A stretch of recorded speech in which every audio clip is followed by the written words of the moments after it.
Come on, baby. All right. Ladies and gentlemen, welcome to the Meet the Pressers Writing Shotgun with Charlie exclusive live show on the StreamYard. And tonight we have with us John Crump, who some people say he's just a YouTube personality, but he's so much more than that. Yeah, I kind of heard that before. I don't know where. Right. So it's good to be back. It's been a couple weeks since we've done a show. We did a show a couple weeks ago with some of the folks from Rick Ector's event, and so John Crump has been in the news, and his story's been in the news, and we are having John Crump on this evening, and we are going to talk with him about all the stuff that is going on in Crumpland. All right, that works for me. So let's real quick, let's just start with who you are and what you do, sir. My name is John Crump. I'm an investigative journalist. I have a YouTube page called John Crump News, but I mostly am known for my writing at writeover@amln.com. I'm also a gun rights advocate, and I do some stuff with GOA. Very cool. Very cool. You're the GOA representative from Virginia, right? No. Oh no. Okay, sorry. I used to be. Used to be. Yeah. I deal mostly with national stuff now. Gotcha. Very cool. You moving on up, man. It's different. I do like special projects, work with legal and also federal affairs, legal affairs, the foundation, the nonprofit, and stuff like that. So I'm all over the place, but I do a lot. Very cool, man. Well, we're glad to have a guy like you out there fighting for freedom. You're not just a social media influencer. No, I'm not just a more than that. No, nope. I'm more than just a YouTube personality. If Laura Coffer Taylor is watching this, hi, Laura. That would be great if she is. Let's see. Is there a way we can find out if she's watching? Not that I know of, but I'm sure. Man. Well, hopefully she'll leave a comment. A call out. Right, a shout out, right? Yeah.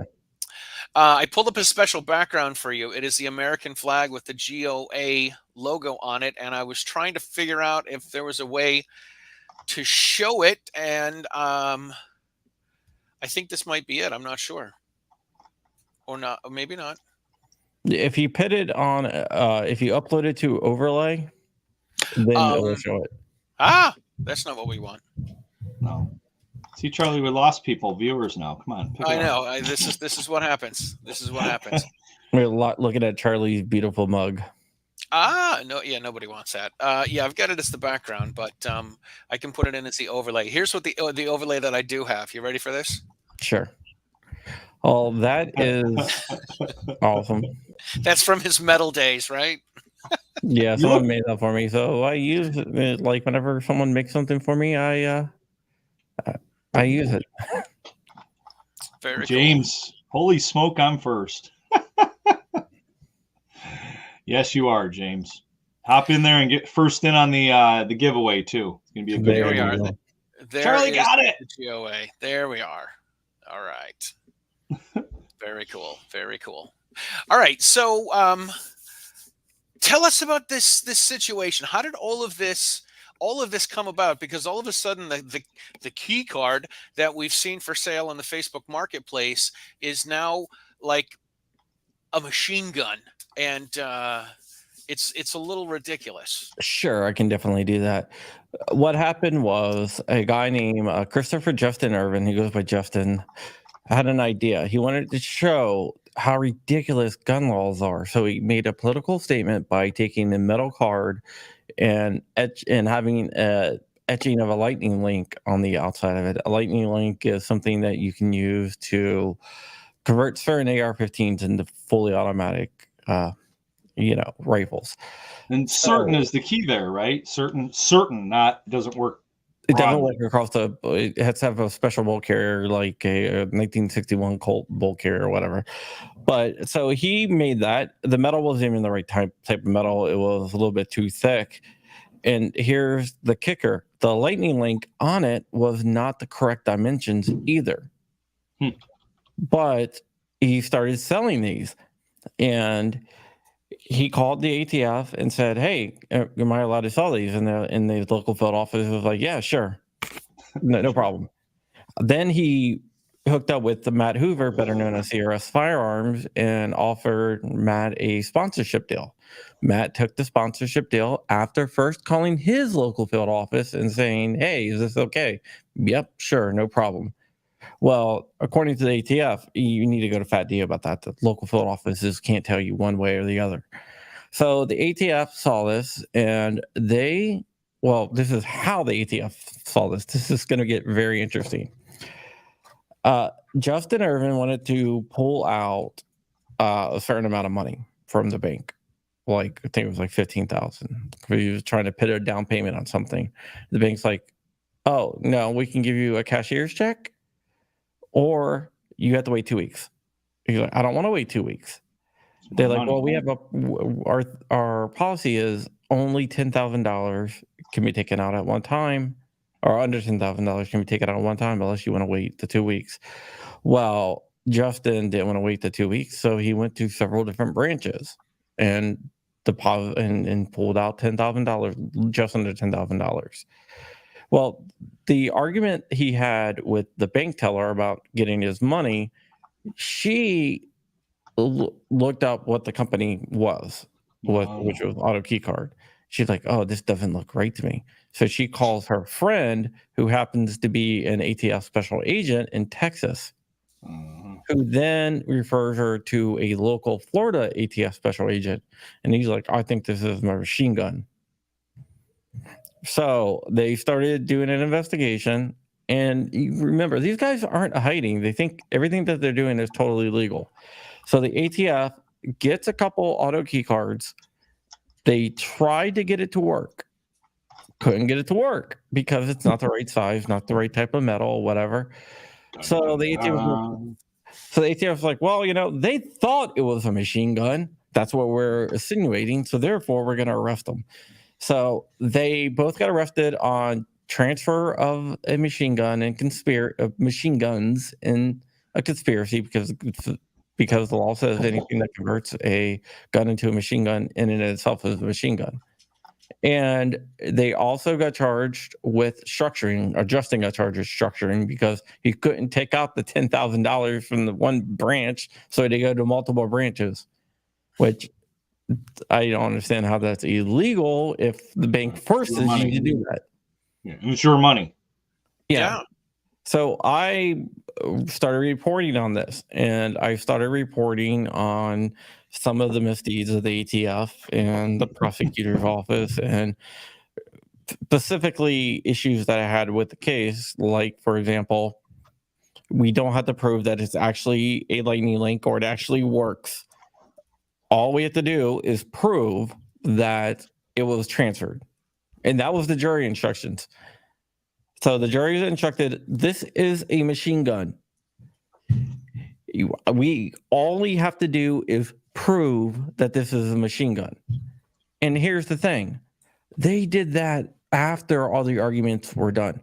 Also, there's something called jury nullification, and they said you cannot do jury nullification, so we're not going to allow you to argue that you are using your First Amendment rights to do this.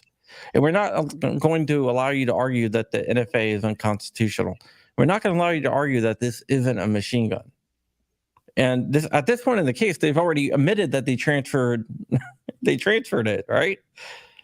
So they were convicted, and they've been sitting in prison since April, or Justin's been in there for like 2 years, or jail, actually, not prison. But Justin's been in there for 2.5 years, almost 3 years. Matt's been in there since April. And I got a copy of the pre-sentencing report. The pre-sentencing report was very, very positive for the guys, and kind of critical of the prosecutor's case. So I reported on that. And basically, the pre-sentencing report says 22 to 32 months of incarceration or house arrest, or, supervised release for Matthew Hoover, and time served and 3 years probation for Justin. So I reported on this saying, hey, even the people who interviewed him for the pre-sentencing report doesn't believe that they thought they were doing anything illegal and everything else. Laura Crawford Taylor, who's the assistant U.S. prosecutor, got incredibly pissed off that I was sharing that information. Not that I was sharing the information, but that people were leaving negative comments about her in the comments below my video. So she filed, Rightfully so.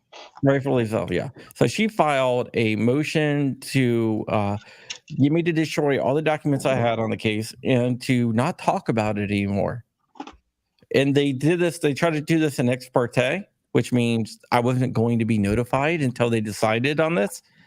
Luckily, Stephen Stambolia, who is one of my attorneys, who is also a friend of mine, found the document, and he contacted me late that Monday night and said, hey, they got a hearing on this on Friday. You might want to be aware of this. And they also contacted Rob Olson, and Rob Olson's also one of my attorneys and a friend of mine. So we started working on it that night. There's another lawyer named Oliver who started working on it with us. So the next morning, Rob and them, they stayed up all night working on this stuff. And Rob calls me up and he's like, ready to go to war? I was like, absolutely. So at this time, they had no idea that I knew about this stuff. And right. They're actually going to slide it in there. That's what their goal was. They're going to slide it in there. They thought I was some guy in my basement, and I am, but I'm a well-connected guy in my basement. So I'm in my basement too.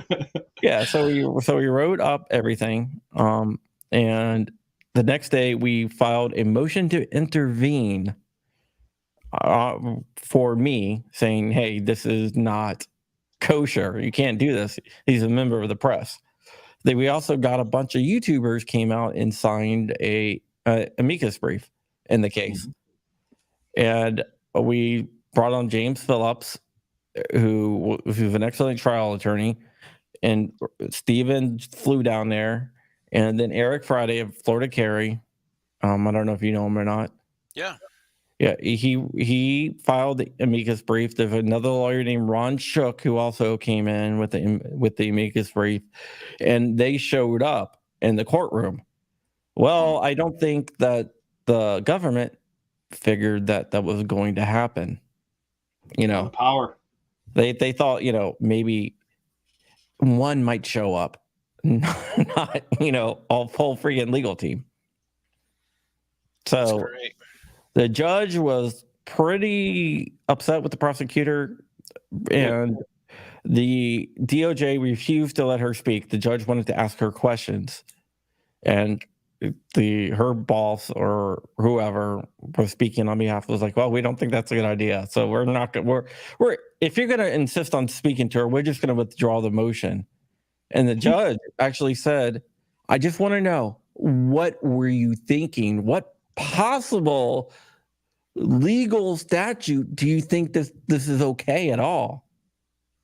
Wow. So they withdrew their motion because they knew they were going to lose. And so no gag order, no order to destroy any documents, and I am free to continue doing what I'm doing. That's why we got you here, to talk about it and spread the good word. When the government oversteps their boundaries and we don't keep them in check and use their own tools against them, because that's the tools they use against us. And of course, they got all the tax money that we pay to fight us and do whatever they want to do. And then that's taxation without representation to the fullest. Yeah, you have to be prepared to step up and fight back. If you're not prepared to step up and fight back, there's nothing that you can complain about because you're not willing to take a stand. For sure.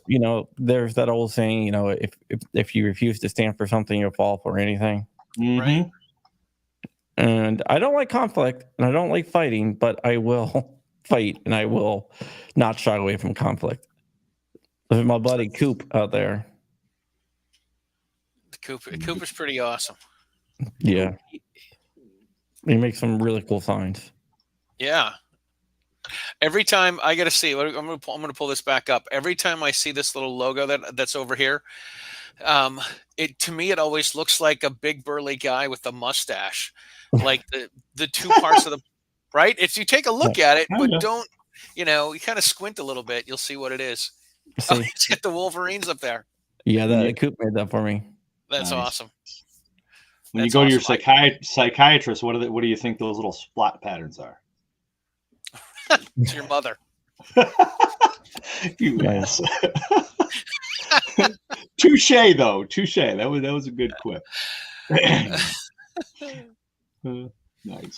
So what is the going forward with this, with the case and such? What can Charlie and I do? What can our viewers and listeners do on both of our channels? What can all of us do to get involved? Because when you say the one guy's been in there for 3 years, the other one's been in there since April, it's like, to me, I'm like, are you kidding me? I know Matt, the stuff I've seen with Matt, he's got a family. His family's torn apart because of this. I couldn't fathom how my family would live without me, much less me live without them for that long. Well, Matt's doing okay. He's preaching the gospel of Bruin in jail to people who've never heard of it, which is good. Mm-hmm. They get sentenced on September 6th, and there's nothing that can be done from a legal standpoint until after sentencing. We'll find out what their sentencing is, but they both are going to appeal. I don't think that's any secret. If you go to it's autokeycard2.com, that's autokeycard, one word, TWO.com. There's ways to donate and everything else to the guys. So it's going to take a lot of money to appeal. So if you go, and just so people know, if you Google and go to AutoKeyCard or AutoKeyCards.com, it has been commandeered by the ATF. Like, yes. You go to that website address, it goes straight to the ATF. This has been taken over by the federal government. Yeah, but AutoKeyCard 2, that's our TWO. That's our website because there's two of them. Okay. Gotcha. Card or card? So card 2, right? AutoKeyCard 2. Yeah. AutoKeyCard 2. I can't spell.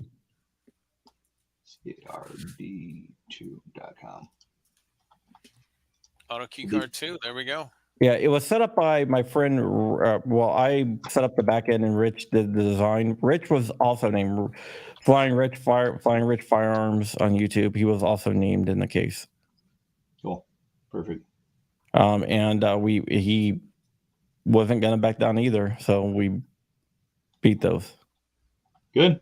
I mean, that's what's got to happen. And it's mass non-compliance. I mean, I shouldn't even say that, because I don't even want to say compliance, because it's bullshit right off the get-go what they're professing as these edicts and what the law is in that sense.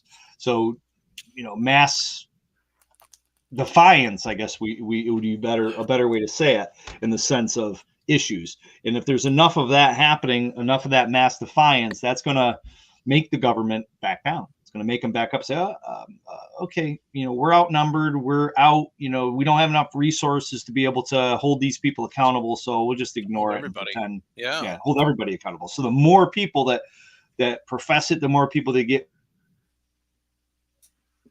And he's locked up. Great. The more, I think he's going to go with something like, the more people get involved, the more they do this. Yeah.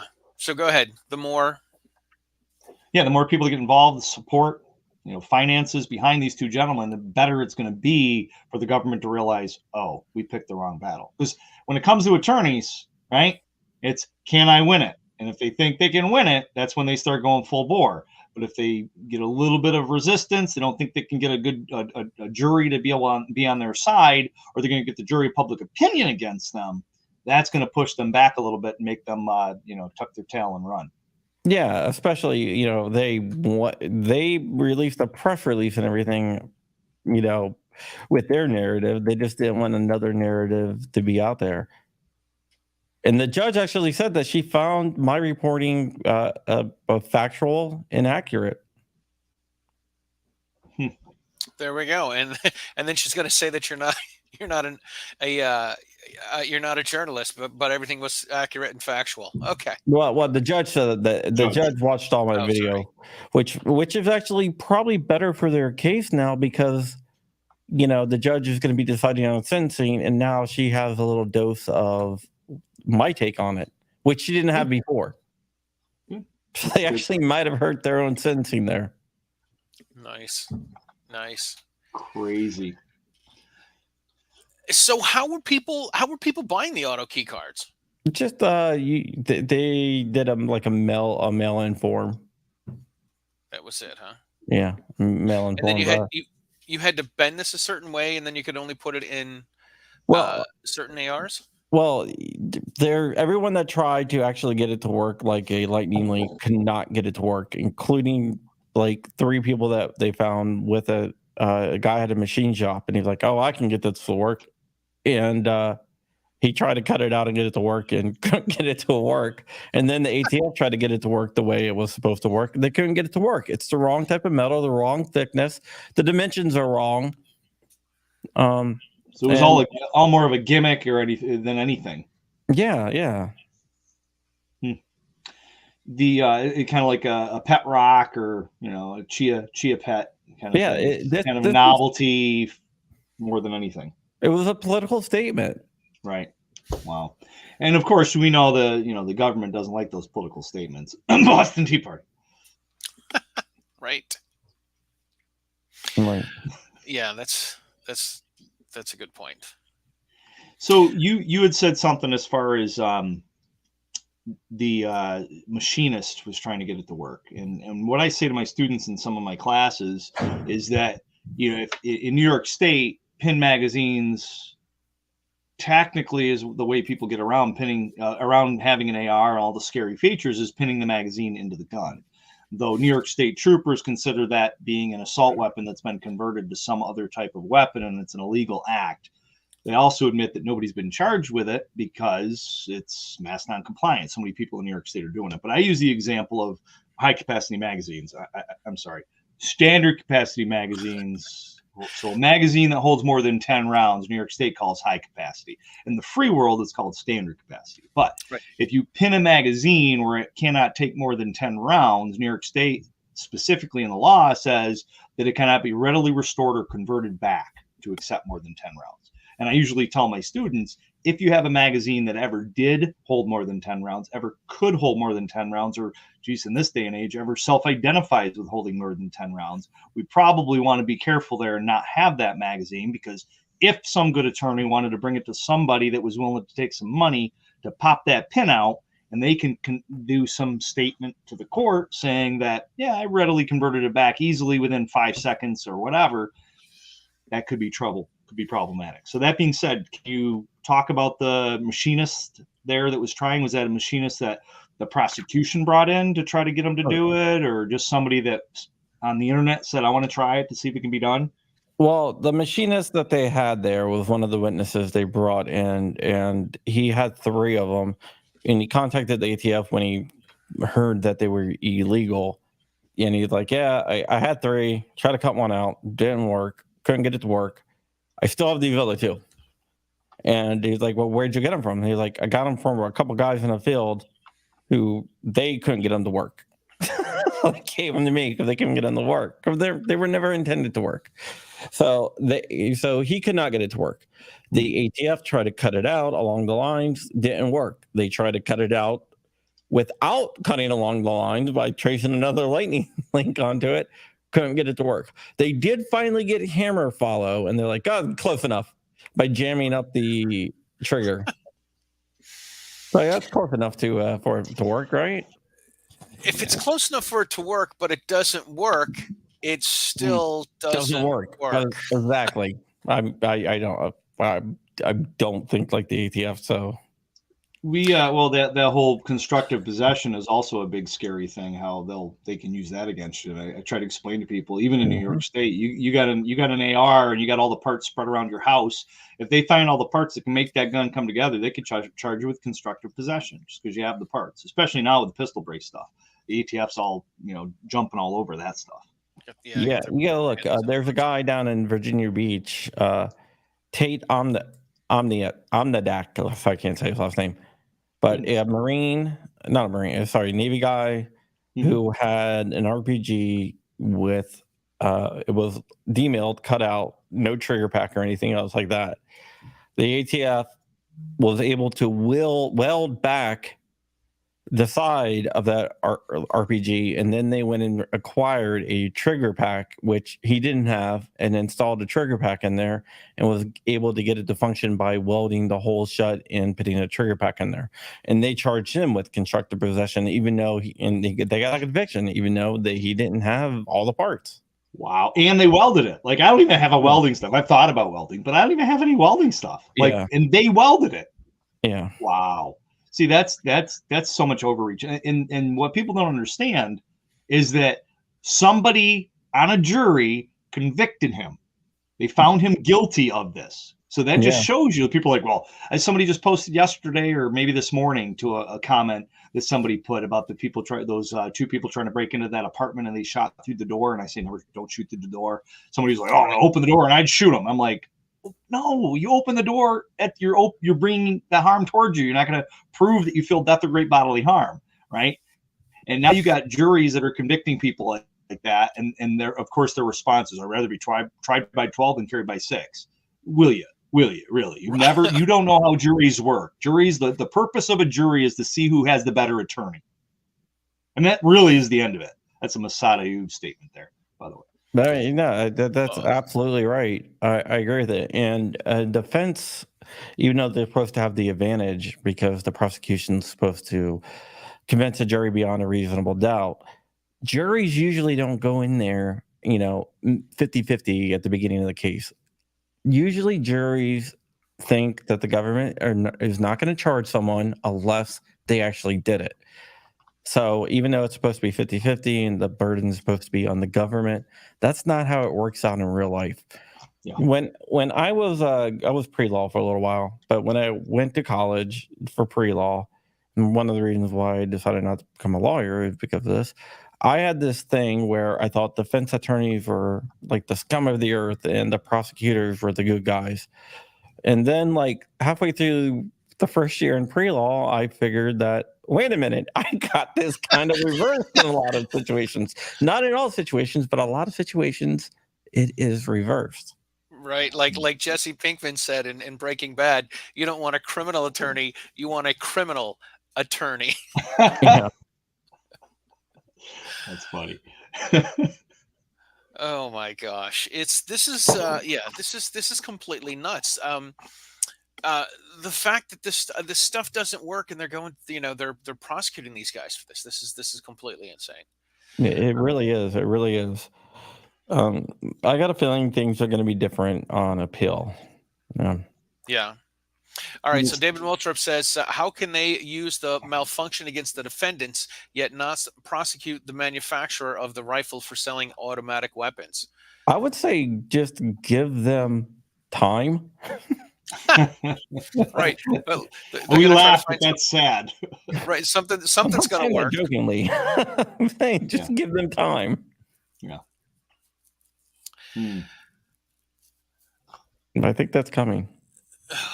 That's scary. That's scary because we're pushing closer and closer. And I hate the terms. I hate the words. I hate to think about it. We're not in a civil war yet, but things are heading in that direction. If the government keeps pushing, you can only push your peasants so much before they strike back. We look at ancient Japan and the ninjas that were created because of the samurais and the government overreach, that kind of stuff. Yeah, I think we are kind of in a cold civil war. It's just not a hot one. That's an interesting term. Yeah, that's kind of a good way to say it. Because if you look at everything that's going on, there's definitely two sides, and there's definitely two different. Actually, I think there's three sides. But that's a whole nother topic. Right. We have the left, the right. I think we have the left, the right, and the libertarians. And I think for the most part, the libertarians want to be left alone. Well, I think it's the left, the right, and the elites.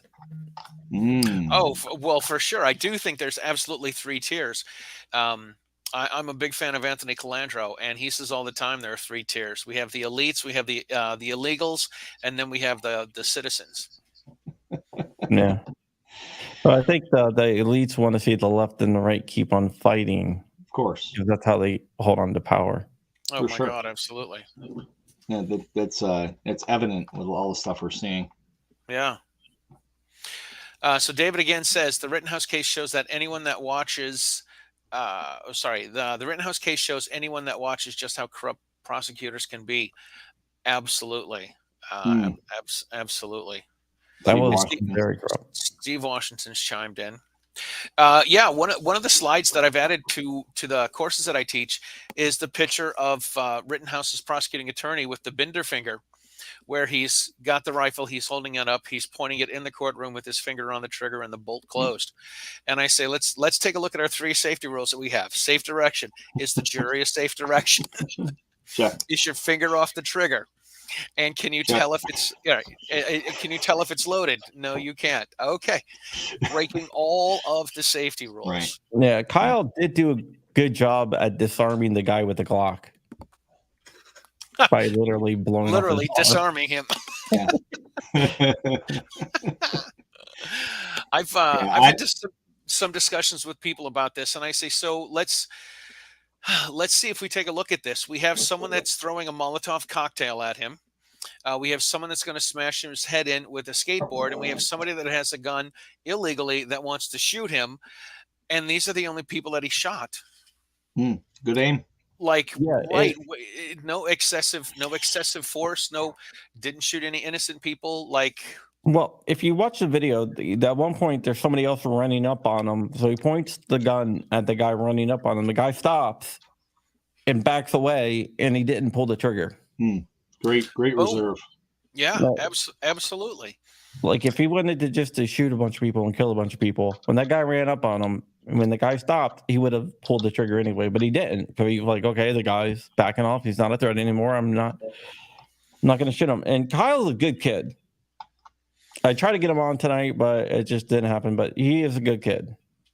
And we love to talk to him. We definitely love to pick his brain and kind of his story and and others like his, just being able to get that out to the general masses, and all 3 of us being able to talk to students, being able to talk to the people in the community and let them know, listen, even if you're making decisions to help other people, your life could be in danger, and then somebody else could think you did something wrong, even if really you're just trying to do good and trying to help people. Yeah. And he was just trying to help people. I think Charlie, didn't you meet him? I did. I got a chance to meet him real quick at Gun Rights Policy Conference last year in Dallas.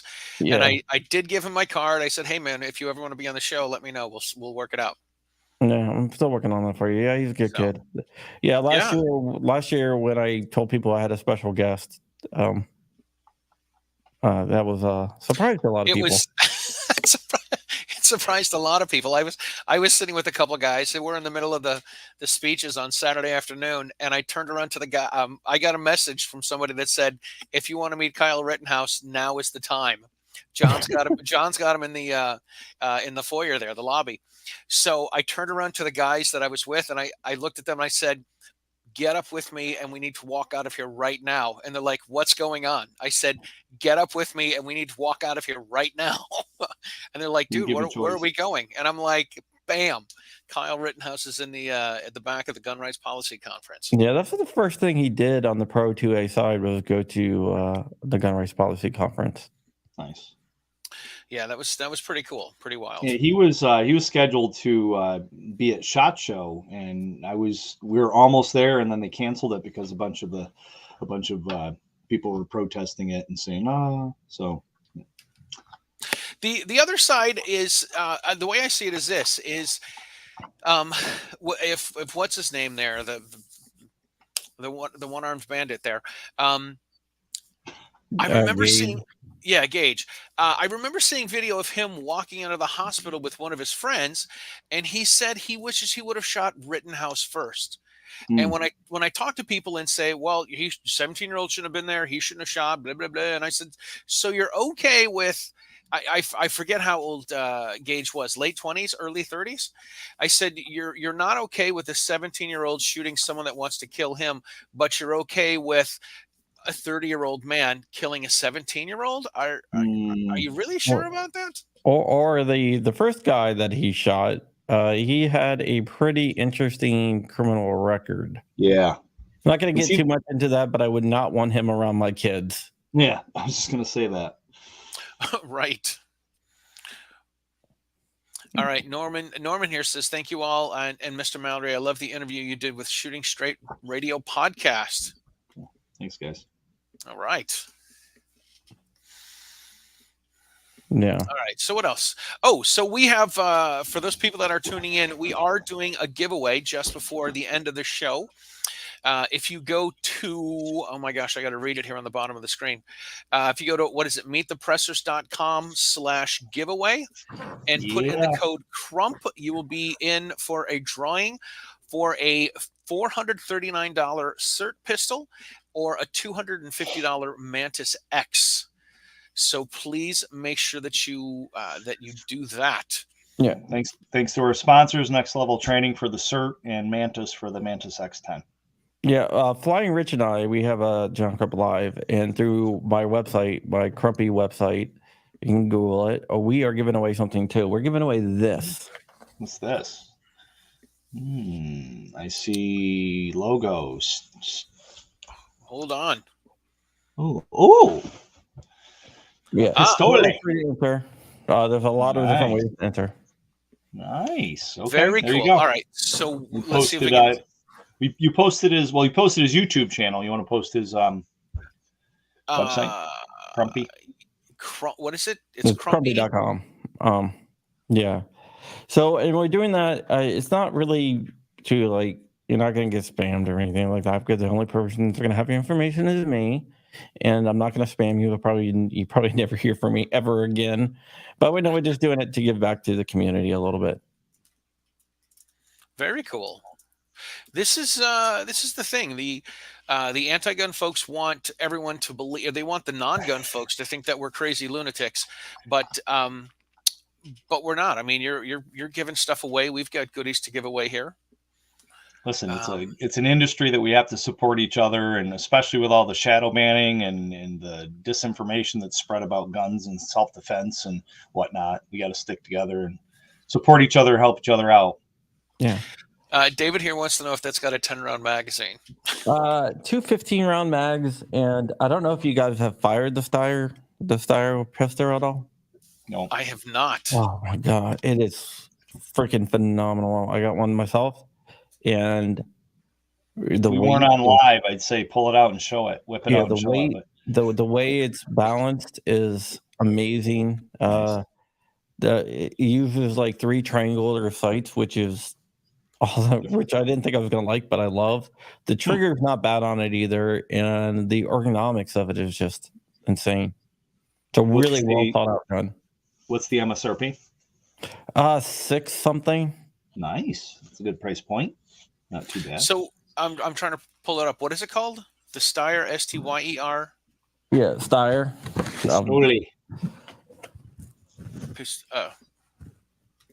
It's a Steyr. Yeah. Back up here. Pistole. All right. Very cool. Yeah, David, don't worry. I got you hooked up. We'll get you 10-round mags. As long as they make them, we'll swap that out if you win it. Enter away. There we go. See, we're such givers here. Yeah, for sure. David's my guy. He does all our Facebook posts for me and some YouTube stuff. Oh, nice. Yeah, I mean, it's an incredible pistol. I was skeptical, but I was just like, I love it. So I've in the past, April last week, and then just Saturday, I qualified for my law enforcement, Leosa retired law enforcement, as well as my armed security guard. So I did 3 qualifications just since April, and I've been using my Walther, but I'm contemplating switching back over to Glock just because so many people have Glocks, and that's what I use for the UTM instructor courses and my force on force. So I'm going to see if I can get back out there and get the block in my hand and see how good I can wield that thing. Yeah, it's an L9A2 if you were looking up the Pacific. Okay. So when you do 3 of those, do you put 3 targets on top of each other and just shoot at once? Well, I did get a 250 and another 250 and another 250, but I did get one 247. So out of 250. So three perfect scores, and one was 3 points down. That's awesome. That's awesome, man. Need to train more. Just joking. Right. No, so I mean, that's true. I hadn't shot that gun in a while. I'm like, I should try this one. And were you using your CERT pistol or your Mantis X when you were practicing? When I was shooting the qual? To practice, to do some dry firing before the qual. Well, it's interesting because when I do the classes, the 18-hour classes, which I teach weekly, I'll use the SIRT pistol in the class to practice and show demos to the students. So I get a little bit of practice in each class. That's kind of my way of trying to curb Sneak some practice in. Yeah. All right. So Damo asks here, are there any more Brandon Herrera's challenging, about to challenge rhinos in any other jurisdictions?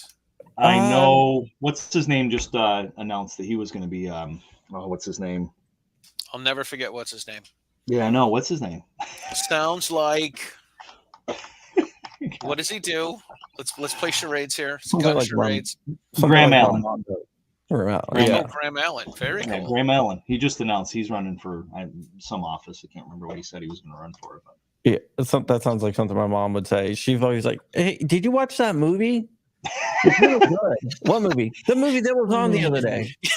It's got the people in it. Those guys you like. You would have really enjoyed it.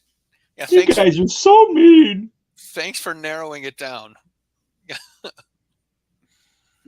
Yeah, my mom shot someone before. He did what? She did. My what? mom shot someone before. Did she? Yeah.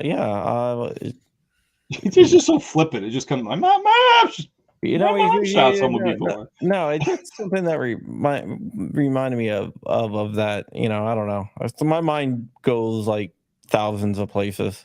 Mm-hmm. Squirrel. Yeah, totally. Hey, man, I am ADHD. I tell people I was ADD before ADD was cool. Yeah, I am definitely ADHD. ADHD, ABC, OCD, 1, 2, 3. I'm all of it. I'm down with ADD. Yeah, you know me. I'm down with ADD. You mind if I share the video of my mom? She talks about it. It's only like 30 seconds long. Yeah, absolutely. Dig it up. All right. Yeah, it should be down there. Just let me know. Oh, there we go. All right, this is my mom, and if you go ahead. Hey everyone, I'm here with my Can you mom. guys hear it? I got a question. Yeah. Mom, when we were little, my sisters and I were very, very little, and someone tried to do a home invasion. What happened? Well, I saw him at the back door, and I saw him fooling with the knob on the door, and I knew he was going to try his best to get in. And with them being so little, I had to protect them, so I went out the front door with my Saturday night special, and I went back in the back, and surprising, I shot him. And then he ran, and I shot him again. So that's my mom.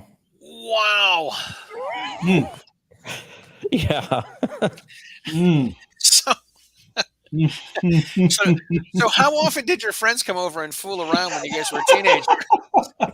Not much. Like when she said, have John home by 10, you guys are home at about 9:45. Yeah, my mom's pretty cool. That's funny. But I've talked to her about that incident a lot, and she always says, "Nope, no regrets." I was like, "Did you have trouble sleeping after it?" She's like, "No, I slept like a baby." I mean, this is the thing. Some people need to be shot. Yeah. She is the spokeswoman for FAFO. There you go. All right, I'm trying to find out where Graham Allen. Yeah, I've been Googling it too. Lives is in Texas, I think. Republican primary, U.S. South Carolina, U.S. House, South Carolina District 7 is where he's running. Gotcha. All right. Looks there we like are. it. So he's in South Carolina. South Carolina 7. Yep. Wait, that was January 28th of 2022. Maybe that was an old election. Myrtle Beach. Coop says that, hey, Ma, the meatloaf. Yeah. Dave here, Saunders. Oh, you already did that one. Go ahead. Whoops. What does Dave say? No, I was just saying. Yeah, he's saying, so instead of ADD, before ADD, it was just you were called a brat. Right. Kind of true. Kind of true. Yeah. Yeah. So Mr. Roboto here is funding at the same thing. It was from 2022. Yeah. I mean, this is honestly, this is the thing that we do need to have. We need to have people that are pro Second Amendment and pro liberty oriented that do step up and run for office and run for dog catcher and run for school board and whatever all of the local offices are, so that they get some experience on how all of this works, and they can possibly work their way up. And then maybe change some of these policies that we have, and change the direction of where our country's going. Yeah. Well, yeah. Plus, at the local level, that's where most of the stuff that happens that affects your life actually happens at. A lot of people have this preconceived notion that they're going to be more affected by people on the national level than the local level, which isn't the case. It's usually the other way around.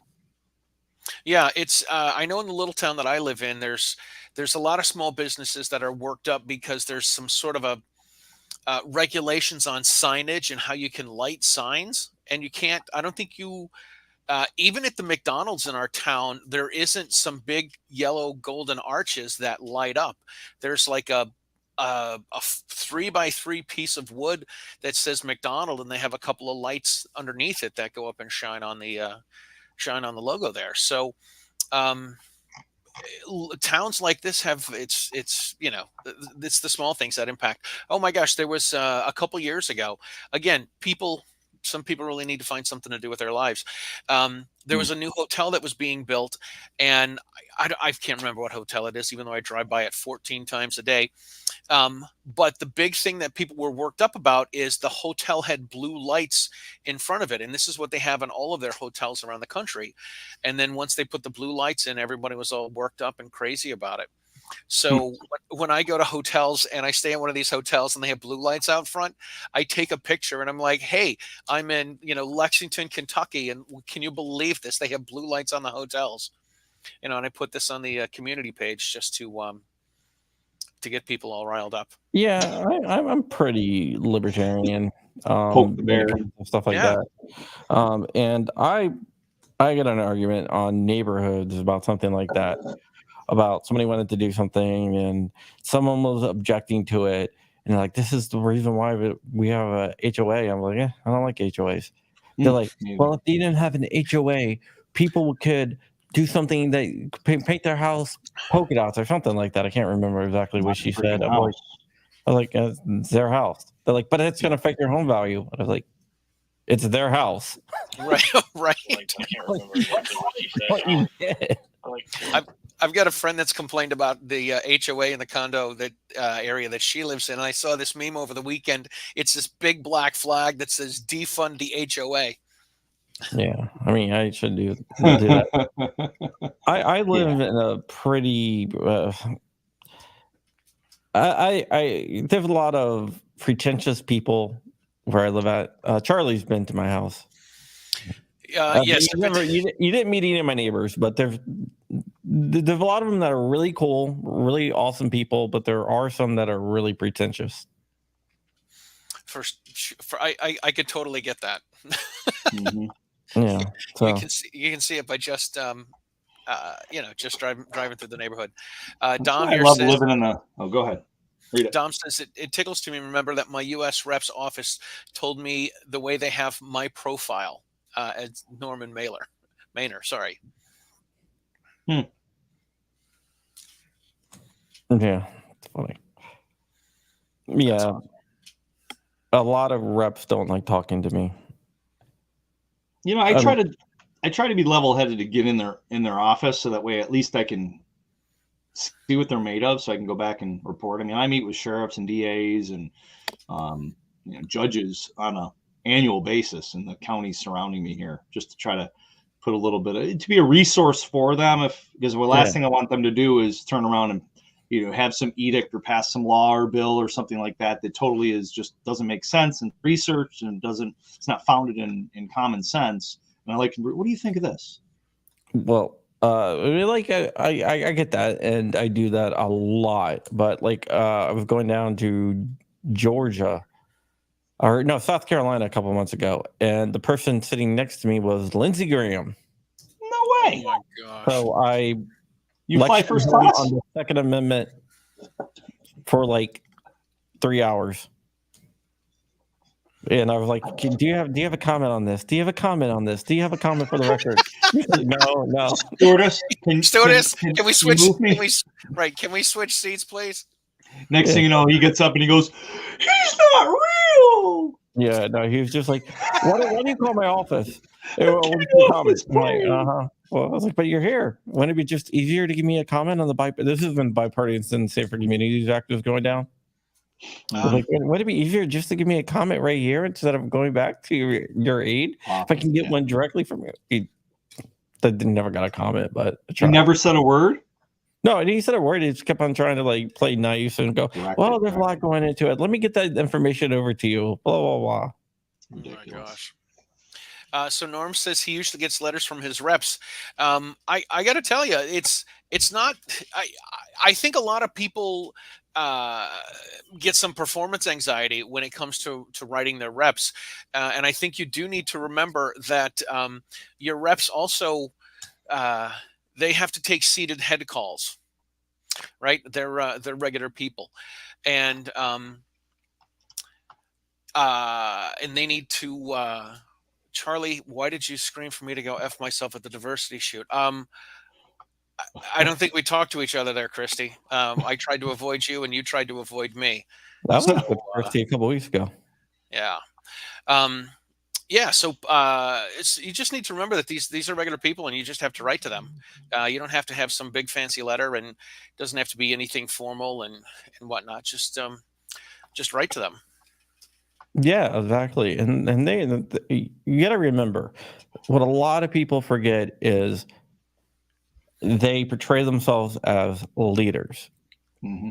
They're not leaders. They're representatives, and they're representing you. They work for you, not the other way around. I think a lot of times they forget that. Yeah. A lot of times you got to remind them. And a lot of times you can't be like, starstruck or, Right.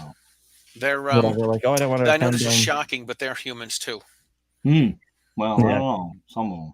Yeah, there's two different types of politics. You have confrontational politics and you have access-based politics. Access-based politics. All right, what else do we have? Okay.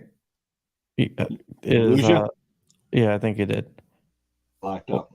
Well, I'll just back to explaining. Access-based politics is when you cover for your guy in office, so you don't lose access. I'm not that. I'm confrontational, which means the think or spank type of politics. So if you do something good, I'm going to highlight that. If you do something bad, I'm going to highlight that.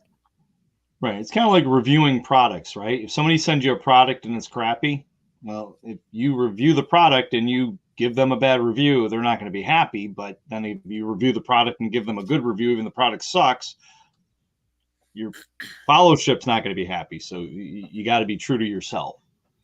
Exactly. This is true. Hey, Charlie, you're back. I'm back. I don't know what happened. I don't either. I tried to trumpet a little bit. You had you had a little hiccup. I had a little hiccup. Let's see. What do we have? Norman here says, I agree. Write and call them.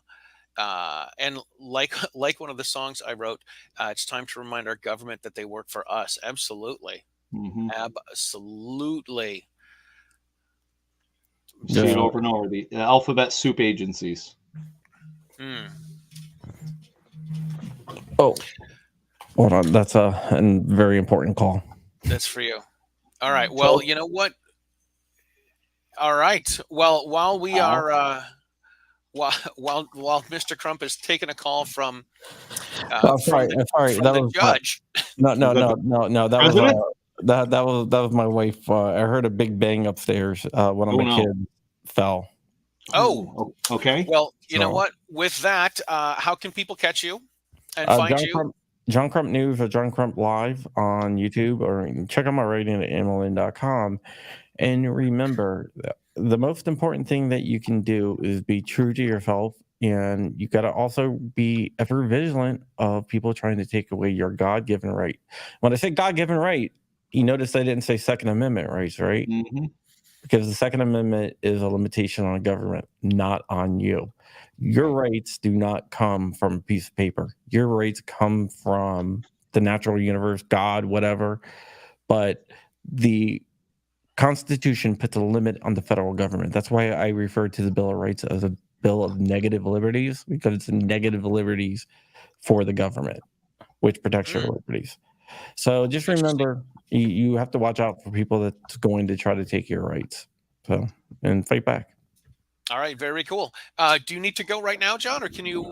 Matt's going to pull up a number, and those are going to be our two winners. I can stay for a second.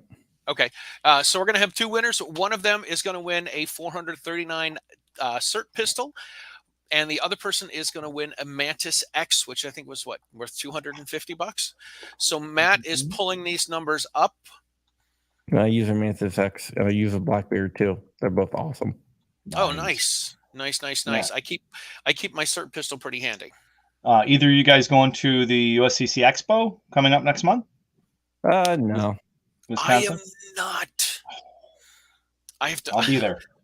Nice. Be there. I don't like leaving our basement too much. You sound like, were you Biden? Oh, mercy. Wow. Wow. He does. Sorry. He does like ice cream, though. Okay. All right. Do you have a couple numbers for us, Matt? Wow. We only had a handful tonight, so it looks like some lucky winners are going to. Let's see. Give me a number between 2 and 11. 2 and 11, Crump. Give me a number. 11. 11 is going to be Kenneth Corley. All right, Ken. Ken's one of the guys down in Florida. I've done some training with him, so that's awesome, Ken. I don't know, Charlie. What do you want to give him? You want to give him the Mantis, or you want to give him the CERT? He was the first one, so let's give him the CERT. Okay, Ken, you just won yourself a CERT. All right, and give me another number from 2 to 10, Mr. Crump.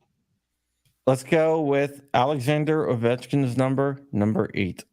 Number 8 is going to be another student, Charlie, and you know this gentleman, Mr. Mark Lindblom. All right, Mark Lindblom has just won a Mantis X. Congratulations, Mark. I'm going to be hanging out with Mark this Sunday at the Gun Owners Action League event.